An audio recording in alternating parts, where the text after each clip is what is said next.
Bonjour à tous et à toutes et bienvenue sur la chaîne Reflet de Lune, j'espère que vous allez bien. On se retrouve aujourd'hui pour le tirage prédictif de la semaine du 4 au 10 septembre pour le signe du Bélier, Soleil, Ascendant ou Lune en Bélier. Alors, on va regarder votre énergie de la semaine avec l'oracle du cercle.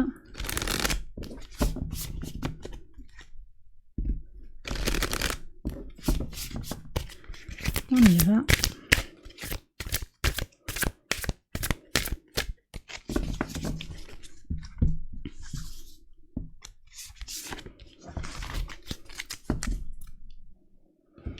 Quel est le message? La clairvoyance. Ok, donc vous n'êtes pas les seuls à avoir eu cette énergie, la clairvoyance, des choses qui vont être comprises, alors peut-être de façon intuitive, médiumnique effectivement, mais aussi la clarté d'esprit, ça peut être ça de façon beaucoup plus terre à terre, la clarté d'esprit, la vision par rapport à une situation, on ne se voile plus la face, on regarde les choses comme elles sont.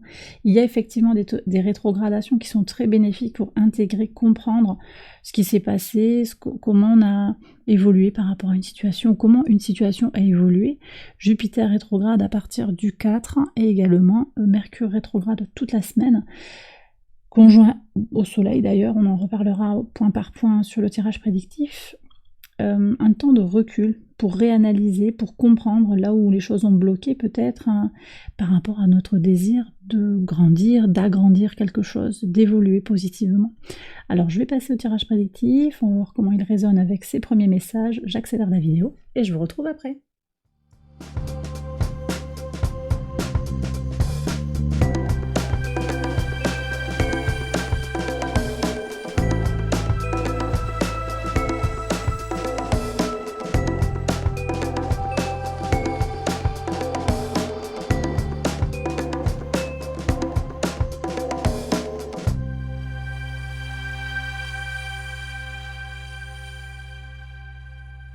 Alors on y va les béliers pour les interprétations au quotidien sur le lundi 4, une réussite qui va vous permettre de vous transformer.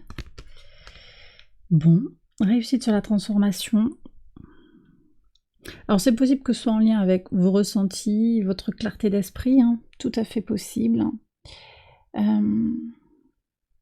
De toute façon, il y a une réussite qui clôture un cycle d'expérience et qui permet la réouverture d'un nouveau cycle d'expérience, très tourné aussi vers la compréhension des choses, la transmutation, l'intégration. Je vais voir la suite du tirage. Alors le mardi 5, très bien, une amitié constructive, ça c'est très très beau, qui permet, je pense, qui vous permet d'être vous-même aussi, vous construisez des choses de façon solide. Vous êtes entouré des personnes qui vous conviennent, j'ai le sentiment, ou en tout cas vous trouvez les personnes qui vous conviennent, alors peut-être pas 10 000, mais une amitié peut-être qui va être très constructive. Vous allez ressentir cette connexion avec cette personne et vous allez construire quelque chose avec elle. Sur le mercredi 6, alors, ouais. Sur le mercredi 6, on a le dernier quartier de lune en Gémeaux, au sextile de votre signe, cette lune. C'est un message, elle a un message, cette lune, d'apprentissage. Elle est au trigone du maître de votre signe à ce moment-là, la lune, sur le mercredi.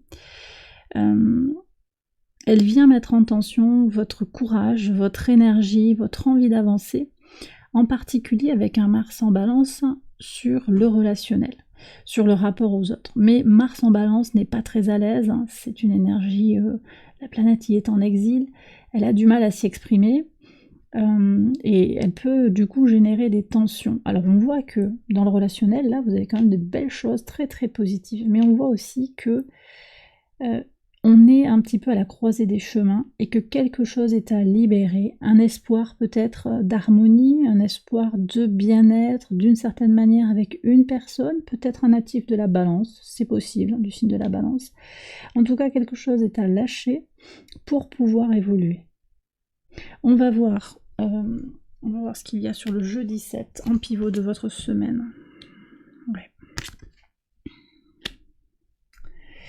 Bon, il y a de la communication ici qui va se faire autour de l'envie, de la jalousie. Vous faites des choses, vous engagez votre énergie et vous y voyez clair sur la semaine, sur ces personnes qu'il va falloir lâcher dans votre vie.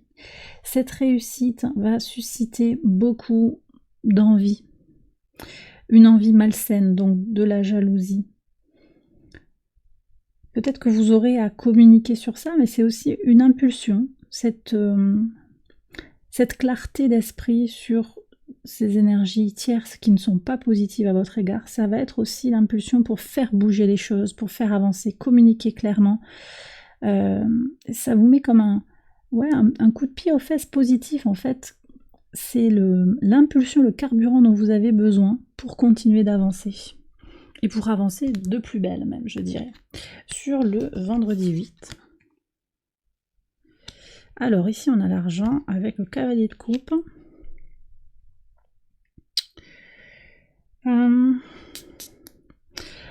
Ce qu'on me dit ici, l'argent ne fait pas le bonheur. Alors vous voyez, on va voir ce qu'il y a sur le samedi. On va voir la chance avec le soleil, ça c'est bien. Et sur le dimanche, compromis sur une dispute, une trahison. Bon, peut-être que cette victoire, elle se fait sur le plan matériel, sur le plan financier. C'est comme si on vous faisait payer émotionnellement cette réussite. Et ça peut vous affecter parce que finalement, vous vous rendez compte que vous avez peut-être remué ciel et terre par rapport à une situation, par rapport à une personne, pour lui apporter ce qu'elle voulait. Et finalement, vous vous rendez compte que c'est pas tout à fait aligné. C'est pas tout à fait aligné. Donc, une semaine de clarification, une semaine de clarté, une semaine d'apprentissage, ça ressort là. Il y a une leçon à intégrer, c'est pas l'argent en soi qui est un problème, pas du tout. C'est plutôt pourquoi et comment vous vous y prenez. À quel était l'objectif en fait? Est-ce que c'était pour vous? Qu'est-ce que ça a coûté aussi? Parce qu'il y a un coût. Rien ne vient tout seul, il y a toujours quelque chose à donner. Et d'ailleurs, on l'a avec le pendu ici, le sacrifice. Qu'est-ce que vous avez à sacrifier? Qu'est-ce que vous avez eu à sacrifier? Ça vient aussi en carrefour, en apprentissage ici. Donc, je suis à l'heure des choix, j'ai dû sacrifier ou je dois sacrifier quelque chose. Qu'est-ce que j'abandonne? Est-ce que je suis obligée de sacrifier cette chose-là? Le point d'interrogation est là. Manifestement, il y a un idéalisme qui ne correspond pas à une réalité tangible, quelque chose qui n'est pas tout à fait aligné. Mais ce qui est très très positif, c'est que sur le samedi, on voit que vous revenez sur des énergies de chance, de chaleur, de bonheur, de joie, de clarté aussi. Donc les choses s'éclairent. Moi je pense que quand même, ces énergies de jalousie, elles viennent un peu fausser la donne et que vous allez pouvoir vous recentrer sur vos besoins fondamentaux sur le week-end. Et trouver un compromis par rapport à ces tensions sur le plan mental. Oui, il y a eu trahison. Alors ça ne veut pas dire qu'on trouve un compromis avec l'autre qui a trahi, qui a été méchant, qui a été jaloux, qui a été peut-être qui a fait un mauvais coup aussi. Ça ne veut pas forcément dire ça, qu'il y a pardon et tout ça. C'est possible, mais c'est pas forcément ça. C'est plutôt vous qui allez vous tranquilliser par rapport à ces énergies adverses en fait. Et bien voilà, les béliers, j'ai terminé votre tirage, j'espère qu'il vous a guidé, qu'il vous a éclairé. Si c'est le cas, je vous invite à liker la vidéo, à vous abonner, à partager, à commenter. Je vous souhaite une excellente semaine, je vous embrasse bien fort et je vous retrouve très vite pour les prochaines vidéos. Bye bye.